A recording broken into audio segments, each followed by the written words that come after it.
ಕಡು ಬಡವನಾಗಿ ಇದ್ದಾಗ ಅಂತ್ಯಂತ ಮನುಷ್ಯನಲ್ಲ, ಬಾಳು ಹೋಗದೆ ಗರಿಬಿ ಪರಿಸ್ಥಿತಿ ಇದೆ. ಒಂದು ಹರಕ ಒಂದು ಗುಡಿಸಲು ಇತ್ತು. ಅವನಲ್ಲಿ ಒಂದು 3 ಕುರಿಗಳಿದ್ದು. ಅವಂಗೆ 2 ಮಂದಿ ಮಕ್ಕಳಿದ್ದು. ಏಕನಾಥ ಒಂದು ಸತಿ ಸಾವಿತ್ರಿ ಅನ್ಕೊಂಡ್ ಅವ್ರು 2 ಮಂದಿ ಮಕ್ಕಳಿದ್ದು. 2 ಮಂದಿ ಅತಿ ಬಹಳ ಗರಿಬಿ ಪರಿಸ್ಥಿತಿ ಇತ್ತು. ಮುಂದೆ ಬಡವರಾಗಿರುವಂತ ಸಮಯದಲ್ಲಿ ಅವರು ದಿನಾಲು ವಯಸ್ಸಾಗಿರುವಂತ ಇರುವುದು. ಅವ್ರಿಗೆ ಏನಾಗಿತ್ತು, 5 ವರ್ಷ ಹಿಂದ ಅವ್ರ ಪಂಟಿನಿ ಅನ್ಕ ತೀರ್ಕೊಂಡಳು. ಹೀಗಾಗಿ ಅವ್ 2 ಮಕ್ಕಳನ್ನು ಸಾಕಲಿಕ್ಕೆ ಆಗುತ್ತಿಲ್ಲ. ಮತ್ತು 3 ಕುರಿಗಳು ಮೇಸ್ಕೊಂಡ್ ಬರೋದು, ಆ ಕುರಿಗಳು ಹಾಲವನ್ನು ಮಕ್ಕಳಿಗೆ ಕೊಡೋದು ಮತ್ತು ತಾನು ತಿನ್ನೋದು, ಹೀಗೆ ಮಾಡಕತ್ತು. ಮಾಡ್ಕೊಂಡು ಒಂದು ಸೇನಾತು ಅವ್ರಿಗೆ ಪೂರ್ತಿ ಇವನ್ನು ಕೈ ಕಾಲ ಶಕ್ತಿಯನ್ನು ಇಲ್ದಂಗ ಆಗಿಬಿಡ್ತು. ಆ ನಂತರ ಮುಂದ ಆ ಮಕ್ಕಳವನ್ನು ಸಾಕಬೇಕಾದ್ರೆ ಕಠಿಣ ಪರಿಸ್ಥಿತಿ ಆಗಿಬಿತ್ತು. ಮುಂದೆ ಒಂದು ದಿವಸ ಏನಾತು, 2 ಮಂದಿ ಮಕ್ಕಳನ್ನು ಕರೆಸ್ತಾನೆ. ನೋಡಪ್ಪ ಏಕನಾಥ ಮತ್ತು ಸಾವಿತ್ರಿ, 2 ಮಂದಿ ನೀವು ಇನ್ನು ನಾನು ಇರುವಂತ ನನ್ನಲ್ಲಿ ಆಸ್ತಿ ಅನ್ನಕ ಏನಿಲ್ಲ. ನಾನು ಒಂದು ಗುಡಿಸಲಿರುವುದು, ನನ್ನಲ್ಲಿ ಒಂದು 3 ಕುರಿಗಳು ಅದಾವು. ಇದನ್ನೊಂದು ಬಿಟ್ರೆ ನನ್ನಲ್ಲಿ ಯಾವುದೋ ಆಸ್ತಿ ಅನ್ನಕ ನನ್ನಲ್ಲಿ ಇಲ್ಲ. ದಯವಿಟ್ಟು ಇನ್ನ ನಾನು ಗಳಿಸಿರುವಂತ ಆಸ್ತಿವನ್ನು ನೀವು ಉಳಿಸ್ಕೊಂಡು ಹೋಗಬೇಕಾದ್ರೆ ನೀವು 3 ಕುರಿಗಳನ್ನು ಮೇಯಿಸ್ಕೊಂಡು ಹೋಗಪ್ಪ. ಇದರ ಮುಂದ ಓಂ ನಮ ಶಿವಾಯ ಅಂದ್ಗಸಿ ಅಲ್ಲಿ ಅವ ಇದನ್ನು ಬಿಡುತ್ತಾನೆ. ಆ ನಂತರ ಏಕನಾಥ ಅಂತ ಏನ್ ಮಾಡಿದ, ಇದ್ದಂತದ ತಿಂದು ಮಡಗೆಸ ಎಲ್ಲ ತಂಗಿನನ್ನು ಜೋಪಾನ ಮಾಡಿದ. ಆ ಕಾಲದಲ್ಲಿ ಏನು ಮಾಡಬೇಕಂದೇಸ ಅವ ಕಾಡಿನಲ್ಲಿ ಹೋಗುತ್ತಾನೆ ಆ ಕುರಿಗಳನ್ನು ಮೇಯಿಸ್ಕೊಂಡು. ಅದೇ ಆ ಊರಿನಲ್ಲಿ ಇರುವಂತ ಕಳ್ಳರು ಏನು ಮಾಡ್ತಾರೋ, ಒಂದು ಕಾಡಿನಲ್ಲಿ ಇರುವಂತ ದೊಡ್ಡ ದೊಡ್ಡ ಮರಗಳು ಇರ್ತವೆ. ಆ ಮರಗಳನ್ನು ಕಡಿದು ತೆರೆದು ಮತ್ತು ಕಳ್ಳತನ ಮಾಡುತ್ತಿರವೆ. ಇವು ಏಕನಾಥನ ನಾವು ತಗೋಬೇಕಲ್ಲ, ಏನಾರು ಮಾಡಿ ನಮ್ಮ ಕಡೆ ಒಳಸ್ಕೋಬೇಕು ಅಂದ್ಗೆಸ ಅವ್ರ ಪ್ರಯತ್ನ ಮಾಡ್ತಾರೋ. ನೋಡಪ್ಪ ಇಷ್ಟೆಲ್ಲ ನೀನು ಬಡತನ ಸ್ಥಿತಿ ಐತಿ ಅಂದ್ಬಿಟ್ಟಿಗೆ ನೀನು ನಮ್ಮ ಜೋಡಿ ಬಾ, ಕಾಡಿಗೆ ಹೋಗೋಣ. ನಾವು ಕಾಡಿಗೆ ಹೋಗಿಸು ನಾವು ಏನಾರು ಒಂದ್ ಸ್ವಲ್ಪ ಯೋಚನೆ ಮಾಡೋಣ ಅಂತ ಹೇಳ್ತಾರು.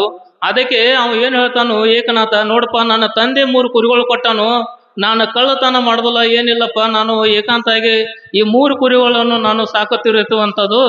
ನಾನೇ ನನ್ನ ತಂಗಿ ನನಗೆ ಅಷ್ಟೇ ಮುಖ್ಯ ನಾನು ಅಂತಾನು, ನಾನೇ ಬಾಗೋದಿಲ್ಲಪ್ಪ ಅನ್ಕೊಂಡು ಹೇಳ್ತಾನು. ಹೀಗಾಗಿ ತಂಗಿದಕ್ಕೆ ದೊಡ್ಡಕ್ಕಾಗತ್ತಳು. ದೊಡ್ಡಕ್ಕಾದ್ಮೇಲೆ ನಾ ಹುಡುಗಿಯನ್ನು ಲಗ್ನವನ್ನು ಮಾಡಬೇಕು. ಲಗ್ನ ಮಾಡ್ಬೇಕಾದ್ರೆ ನಾನು ಅತಿ ಹೆಚ್ಚು ಬಡವನಾಗಿರುವಂತ, ನನ್ನಲ್ಲಿ ಆಸ್ತಿ ಇಲ್ಲ ಏನಿಲ್ಲ, ನನ್ನ ತಂಗಿನ ಯಾರು ಮದುವೆ ಮಾಡ್ಕೋತಾರ ಅಂತಾನು. ಆ ನಂತರ ಮುಂದೆ ಯೋಚನೆ ಮಾಡಬೇಕು. ಅವನು ಸ್ನೇಹಿತ ಒಬ್ಬ ಇರುತ್ತಾನೆ, ಅವನು ಪೂರ್ತಿ ಗಡುವಾಗಿ ಇರುತ್ತಾನೆ. ಗಡುವ ಏನೋ ಆಸ್ತಿ ಇರೋದಿಲ್ಲ ಏನಿರೋದಿಲ್ಲ. ಆ ನಂತರ ತಂಗಿನ ಅವನು ಕರೆಸ್ತಾನೆ, ತನ್ನ ಸ್ನೇಹಿತನ ಕರೆಸ್ಕೇಸಿ, ನೋಡಪ್ಪ ನನ್ನ ತಂಗಿ ಹೋಗ್ಬೇಕಾದ್ರೆ ನೀನು ಲಗ್ನ ಆಗ್ತೀಯ ಅನ್ನೋ ಕೇಳ್ತಾನೆ. ಆತಪ್ಪ ನಾನು ಲಗ್ನ ಆಗ್ತಾನ ಒಪ್ಪಿಕೊಳ್ಳುತ್ತಾನೆ. ಆ ಒಪ್ಪಿಕೊಂಡ ಮೇಲೆ ಮುಂದೆ ಎಲ್ಲರೂ ತಂಗಿನನ್ನು ಲಗ್ನ ಮಾಡಿದ. ಆ 3 ಕುರಿಗಳು ತಗೊಂಡು ಕಾಡಿಗೆ ಹೋಗುತ್ತಾನೆ. 3 ಕುರಿಗಳು ಕಾಡಿಗೆ ಹೋಗೋ ಸಮಯದಲ್ಲಿ ಆ ಗುಡಿಸಲವನ್ನು ತಂಗಿಗೆ ಬಿಟ್ಟ 3 ಕುರಿಗಳು ತಗೊಂಡು ಹೊಂಟ. ಅಲ್ಲಿ ಒಬ್ಬರು ಮಹಾತ್ಮರು ಅಲ್ಲಿ ಇರುತ್ತಾರೆ ಕಾಡಿನಲ್ಲಿ. ಅಂತಿಂತ ಮಹಾತ್ಮರಲ್ಲ, ಒಳ್ಳೆ ಮಹಾತ್ಮರು ಇರ್ತಾರು, ವಯಸ್ಸಾಗಿರ್ತೈತಿ. ಅವರು ಅಲ್ಲಿ 3 ನಾಯಿಗಳು ಇರ್ತಾವ್ರಿ. ಆ ನಾಯಿಗಳು ಕಂಡರೆ ತುಂಬಾ ಭಯ ಪಡುವಂತ ನಾಯಿಗಳು ಇರ್ತವೆ. ಆ ನಾಯಿಗಳನ್ನು ಕಂಡುಗಸಿ ದೂರ ಸರಿತಾನೆ. ಏಕನಾಥ ನೀನು ಯಾಕೆ ದೂರ ಸರಿತೀಯ, ಬಾಪ ಅಂತಾನು. ನನ್ನ ಹತ್ರ ಬಾ, ನನ್ನಲ್ಲಿರುವುದು 3 ನಾಯಿಗಳು ಅದಾವು, ಇದ್ರನ್ನ ತಗೋಪ್ಪ ಮತ್ತು 3 ಕುರಿಗಳು ನನಗೆ ಕೊಡು ಅಂತಾನ. ಅಲ್ರಿ ಅಪ್ಪ, ನನ್ನ ಜೀವನದಲ್ಲಿ ಇರುವುದು 3 ಕುರಿಗಳು, ನಾನು ಅದನ್ನ ಬಿಟ್ಟಿಗೆ ನಾನು ಇದಕ್ಕೆ ಏನೈತಿ, ನಾನು ಹೆಂಗಾದ್ರೂ ದುಡಿಲಿ, ನಾನು ಏನಾದ್ರೂ ಪೂಜೆಯನ್ನು ಮಾಡ್ಲಿ ಅಂತಾನು. ಆ ಸಮಯದಲ್ಲಿ ಇವು 3 ನಾಯಿಗಳು ತಗೊಂಡ ನಾ ಏನ್ ಮಾಡ್ಲಿ. ನೋಡಪ್ಪ ಏಕನಾಥ, ನನ್ನ ನಾಯಿಗಳು ಅಂತಿಂತಾವಲ್ಲ, ಇವು ನೀ ಏನ್ ಬೇಡ್ತಿಲ್ಲ ಅದನ್ನೆಲ್ಲ ತಂದು ಕೊಡ್ತಾವ. ಇಂಥ ನಾಯಿಗಳು ಅದಾವು, ದಯವಿಟ್ಟು ಅವು ಕುರಿಗಳು ನನ್ನ ಕೊಡು, 3 ನಾಯಿಗಳು ತಗೋ ಅಂತಾನ. ಆಗ್ನಾಥ ನೋಡು, ಒಂದು ನಾಯಿ ಅನ್ನದಾತ, ಒಂದು ನಾಯಿ ಹೆಸರು ಇರುವುದು, 2ನೇ ನಾಯಿ ರಕ್ಷಕ ಅನ್ಕೊಂಡಿರ್ಬೋದು, 3ನೇ ನಾಯಿ ರತ್ನ ಹಾಕೊಂಡ ನಾಯಿ ಇರ್ಬೋದು ಅನ್ಕೊಂಡು ಹೇಳ್ತಾನೆ. ಆತಪ್ಪ ನೋಡು, ನೋಂದು ಪರೀಕ್ಷೆ ಮಾಡಿ 3 ನಾಯಿಗಳು ತಗೊಂಡ 3 ಕುರಿಗಳು ಅವ್ನು ಕೊಟ್ಟ. ಆ ನಂತರ 3 ನಾಯಿಗಳು ತಗೊಂಡು ಕಾಡಿಗೆ ಹೋಗುತ್ತಾನೆ. ಕಾಡಿಗೆ ಹೋದ ಮೇಲೆ ಸಮಯದಲ್ಲಿ ಒಂದು ರಥವನ್ನು ಬರುತ್ತದೆ. ಆ ರಥದವನ್ನು ಇವನು ಎದುರಿಗೆ ಬರುವ ಸಮಯದಲ್ಲಿ, ರಥ ಯಾವುದಪ್ಪ ಇಂಥದ್ದು ನನ್ನ ಎದುರಿಗೆ ಬರುವುದು, ಯಾರು ಇರ್ಬೋದು ಈ ಸಮಯದಲ್ಲಿ ಅಂತ ಕೇಳ್ತಾನೆ. ಹಾಗೆ ರಥವನ್ನು ನಿದ್ರಿಸ್ತಾನೆ. ಆ ರಥದಲ್ಲಿ ಇರುವಂತ ಒಬ್ಬ ರಾಣಿ ಇರುತ್ತಾಳೆ. ರಾಣಿಯನ್ನು ಕೇಳ್ತಾನೆ. ಈ ರಾಣಿಯನ್ನು ಅಂದ್ರೆ ರಾಜನ ಮಗಳು ಇರ್ತಾಳೆ. ರಾಜನ ಮಗಳನ್ನ ಕರ್ಕೊಂಡು ನೀನು ಎಲ್ಲಿ ಹೊಂಟಿದ್ದಪ್ಪ ಕೇಳ್ತಾನು.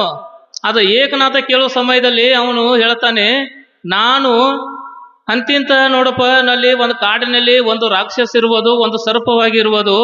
ಅದು ಒಳ್ಳೆ ಹೆಣ್ಮಕ್ಳನ್ನ ಯಾರು ಇರ್ತಾರೋ ಮನೆಯಲ್ಲಿ ಇರುವಂತವ್ರನ್ನ ಎಲ್ಲಾರನು ಕಾಡಿನಲ್ಲಿ ಇರುವಂತ ಎಲ್ಲ ತಿನ್ನಾಕ ಅದಕ್ಕೆ ಕೇಳ್ತತಿ.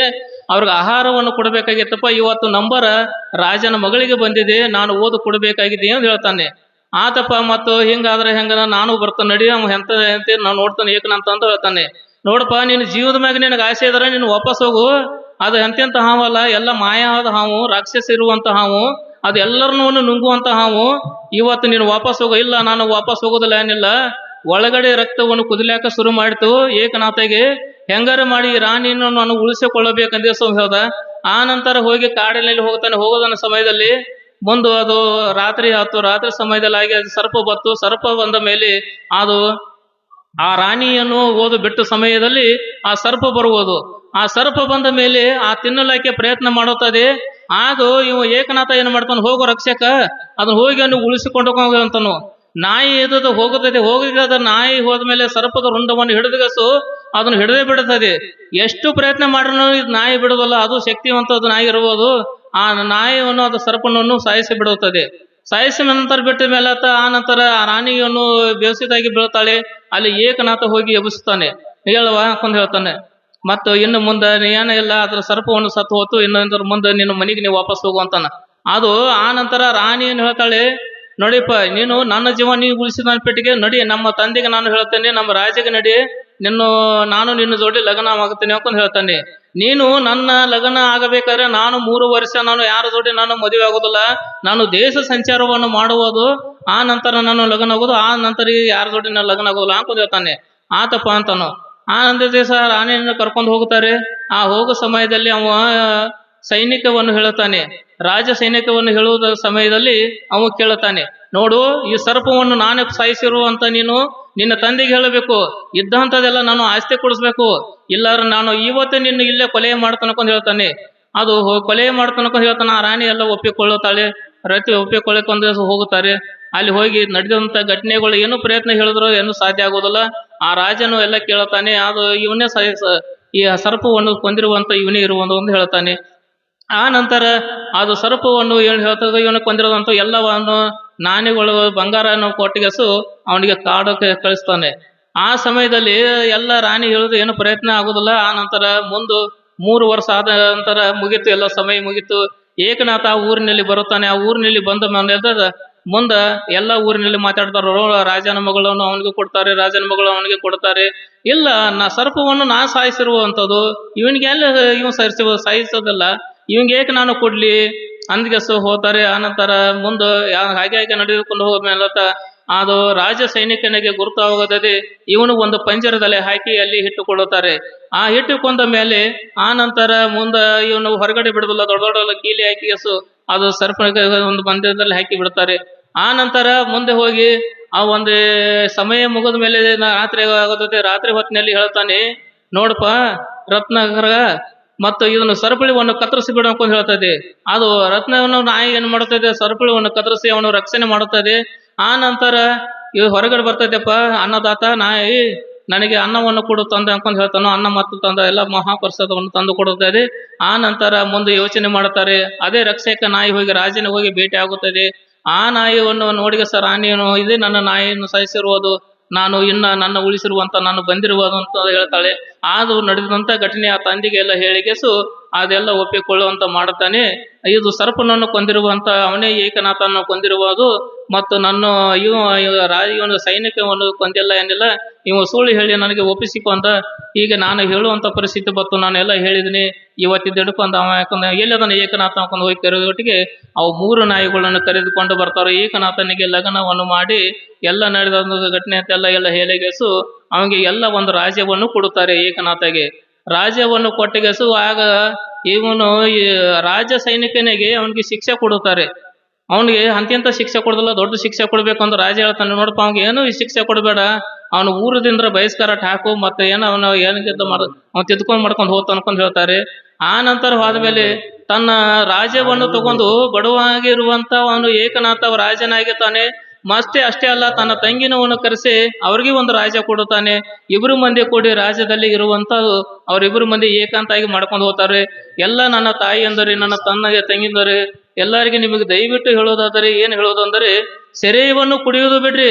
ಸೆರೆಯನ್ನು ಕುಡಿದು ಬಿಟ್ರೆ ನಿಮ್ಮದು ಜೀವನ ಬಾಳೆ ಆಗುವುದು, ಎಲ್ಲ ಒಳ್ಳೇದಾಗುವುದು. ಯಾಕಂದ್ರೆ ಈಗ ಇರುವಂತ ನಮ್ಮ ಅಂಬರೀಶ್ವರ ಮಹಾರಾಜರು ಅವರಂತ ಸಿಗುವಂತ ಈ ಜಗತ್ತಿನಾಗೆ ಯಾರಿಲ್ಲ. ಅವರೇ ದೊಡ್ಡ ದೊಡ್ಡ ಗುರುಗಳು. ಎಲ್ಲರಿಗೆ ಅವ್ರು ಇರುವಂತ ವಾಕ್ಯಗಳು, ಅವ್ರ ಶಬ್ದಗಳು, ಅವರು ನಡೆದಂತ ಮಾತುಗಳು ಇವತ್ತಿಗೆ 100ಕ್ಕೆ 100 ಸತ್ಯವಾಗಿರುವುದೇ. ಅವರು ನಿಮ್ಮ ಕಣ್ಣಲ್ಲಿ ಇರ್ಬೋದು, ಮಾನವ ಮೂಲಕ ಇರೋದು ಸಾಕ್ಷಿ ಅಂತ ಪರಮಾತ್ಮನ ಸ್ವರೂಪವಾಗಿರ್ಬೋದು. ಮುದುಗುಂಡಿ ಮಹಾರಾಜರ ಅಪ್ಪಾಜಿ ಅವ್ರಿಗೆ ಕೊಟ್ಟಂತ ವರವಾಗಿ ಇರ್ಬೋದು.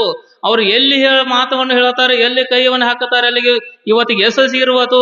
ಯಾರ ಮನೆಯಲ್ಲಿ ಹೋಗುತ್ತಾರೋ ಅವ್ರಿಗೆ ಬರೋದು ಹೋಗೋದು ಮಾಡ್ತಾರೋ ಅವ್ರಿಗೆ ಯಶಸ್ಸಿ ಇರ್ಬೋದು. ಇಂಥ ಗುರುಗಳು ಸಿಗುವುದು ಫುಲ್ ಕಠಿಣ. ಈಗ ನೀವು ಅಂತ ಗುರುಗಳದಿಂದ ಭಕ್ತಿ ಮಾಡಿಗಸು, ಮಾರ್ಗವನ್ನು ಹಿಡಿದಿಗಸು, ಒಳ್ಳೆ ಎಂತಿಂತ ಪೇಷಂಟ್ ಇದ್ರೂ ಗುರುಗಳು ಎಲ್ಲ ಕಡಿಮೆ ಮಾಡ್ತಾರ. ಯಾವುದು ಬಂಡರವನ್ನು ಹಿಡಿದಾಗ ಆ ಬಂಡರದಾಗ ಎಲ್ಲ ಪವಿತ್ರವಾಗಿ ಇರುವುದು. ನನ್ನ ಬಂಧುಗಳೇ, ಆ ಬಂಡರವನ್ನು ಹಿಡಿದ ಬಂಗಾರವನ್ನ ಆಗುವುದು. ಇವತ್ತು ಅಂಬರೀಶ್ವರ ಮಹಾರಾಜರು ನೀವು ದಿನ ಭಕ್ತಿ ದಿನ ಪ್ರಕಾರ ಅವರ ಧ್ಯಾನವನ್ನು ಮಾಡ್ರಿ. ಈಗ ಎಲ್ಲ ಆ ದೇವರ ಈ ದೇವರ ಹಿಡ್ಕೊಂಡು ಹೋಗೋದ್ರ ಆಗೋದಿಲ್ಲ. ಇಂಥ ಗುರುಗಳು ಸಿಗುವುದು ಇವತ್ತು ನಿಮ್ಮ ಮುಂದದಾರು. ಇವರೇ ಮುದುಗುಂಡಿ ಮಹಾರಾಜರ ಕೊಂದು ಹೇಳಿಗಸು ಸಾಕ್ಷಾತ್ ಬ್ರಹ್ಮ ವಿಷ್ಣು ಮಹೇಶ್ವರ ಅವರ ರೂಪದಲ್ಲಿ ಇರುವಂತ ಅಂಬರೀಶ್ವರ ಮಹಾರಾಜರು ಇವತ್ತು ನಿಮಗೆ ಬಂದಿರೋದ್ರಿ. ಹನುಮಪುರದಲ್ಲಿ ಇರುವಂತ ನೆನೆಸಿರುವಂತ ಯೋಗಿ ಇರುವುದು 2 ಕವಲುಗುಡ್ಡ ಮತ್ತು ಹನುಮಪುರದಲ್ಲಿ ಇರುವಂತ ಅವ್ರ ಗುರುಗಳಾಗಿರೋದು. ಅವ್ರ ಗುರು ಅಷ್ಟೇ ಅಲ್ಲ, ಸಾಕ್ಷಾತ್ ನಿಮ್ಮ ಮನಿ ದೇವರಾಗಿ ಇರುವಂತದ್ದು. ಇವತ್ತಿಗೆ 2 ಮಾತನ್ನು ನನಗೆ ಮಾತಾಡಕ್ಕೆ ಕೊಟ್ಟಿರುವಂತ ಅವಕಾಶ ಮಾಡಿಕೊಟ್ಟಿರುವಂತ ಅವ್ರಿಗೆಲ್ಲ ಶರಣಾರ್ಥಿಗಳು ಹೊಂದಿಸ್ತೇನೆ.